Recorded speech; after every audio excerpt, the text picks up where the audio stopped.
Hey guys, my name is Matimio, and today's challenge, a lot of you wanted me to use the Phantom Bow in Battlefield 4 to slay my enemies.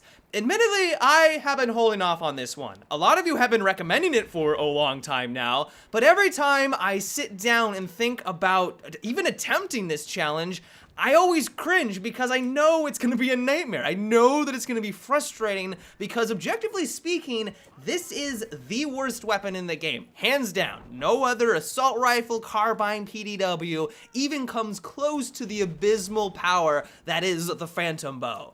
That being said though, it could arguably also be one of the most satisfying ways to kill your enemy in Battlefield 4. When I had the moment where I sniped a guy on the ground while I was flying in the passenger seat in the transport helicopter, I was sold. It was seriously one of the coolest moments that I have ever had in Battlefield 4, and I know they say that all the time. I say that way too frequently, but honestly, I was not expecting it. I just kind of shot at the guy. I was aiming for him, but to see the kill notification, the 100 points pop on my screen, oh, the satisfaction.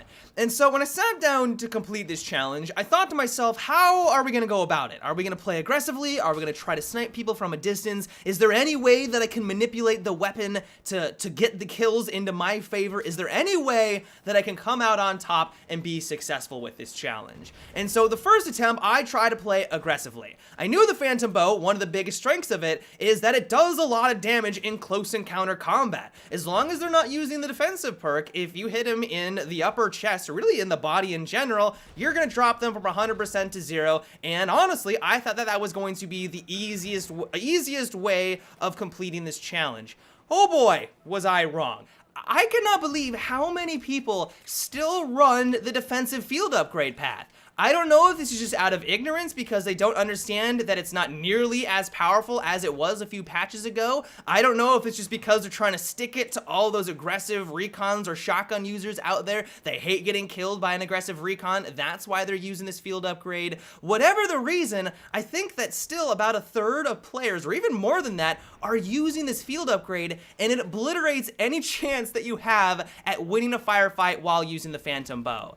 I cannot tell you how many times I've rounded a corner, had my bow up and running, aiming down the iron sights, and then fired at an enemy who was 2 feet away, and then seen a hit marker. It felt like the world and the universe was against me at that point, because really what it comes down to is that, yeah, sure, some of you may argue that I could have gone for the headshot, but let's be honest, a headshot in that circumstance with a crazy movement system that's in the game right now is impossible. Like, it's pretty much a flip of the coin if you're going to be able to line it up. And so a body shot should be expected, but simply because he is using a field upgrade, not even something that he had to work for. I mean, it's the very first slot. He is able to come out of that firefight alive. I get the hit marker, and he's able to just blaze me with his assault rifle. This is easily the most frustrating aspect of using the Phantom Bow, because you know that if he wasn't using that one goddamn field upgrade, something that he didn't even have to work for, it's the first slot in the field upgrade path, he didn't even have to work with his team to get that extra protection, you know that if he wasn't using that, you would have been able to continue on with your kill streak, look for your next victim, but because of the way that mechanics work in this game, you're down on the ground, you're back at the spawn screen, trying not to pull your hair out. Another thing that I'm not too keen on, and I think most Battlefielders would agree with me on this, is the excessive vapor trail.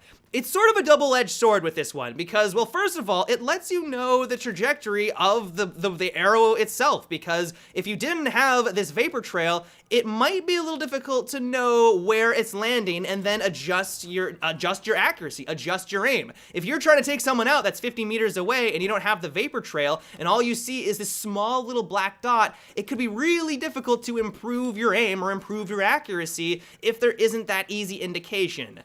On the flip side though, doesn't need to be as obvious as it is right now, because if you go against a competent player, someone who is observant to the surroundings, as soon as they see this white beacon fly across their screen, it gives them a perfect trail to your exact location. Here, for example, I'm just running around, I'm clearly not on the minimap, there are no enemies around me, I'm in the middle of the sub base, and then as soon as I fire my bow, I miss, the enemy immediately turns around and starts starts to shoot at me. Somehow I'm able to win the firefight. I don't know how it happened, but I was able to secure the kill at the end of the day.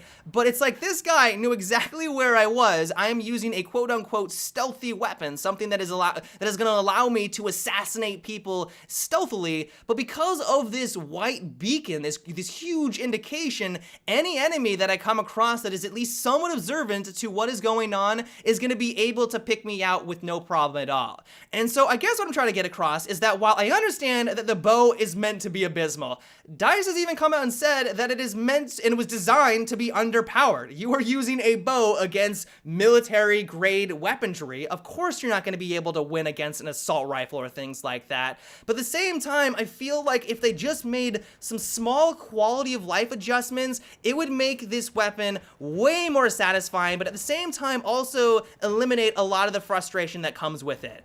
And so if I haven't made myself abundantly clear, I would love it if the defensive field upgrade didn't hold as much power and influence that it does over the Phantom Bow, but also maybe make the Vapor Trail not as obvious as it is right now. The bow is not going to all of a sudden become overpowered. It is still going to be atrocious. It's going to require a lot of skill, but hopefully with these small adjustments, it would make it not as annoying as it is right now to use this weapon on the battlefield and secure some kills. But yeah, guys, that is about it for today's terrible weapon challenge. I hope you enjoyed my pain and misery. Admittedly, this one took a very long time to get any gameplay. Anything remotely resembling a kill streak, it took hours upon hours, and so I hope you guys enjoyed.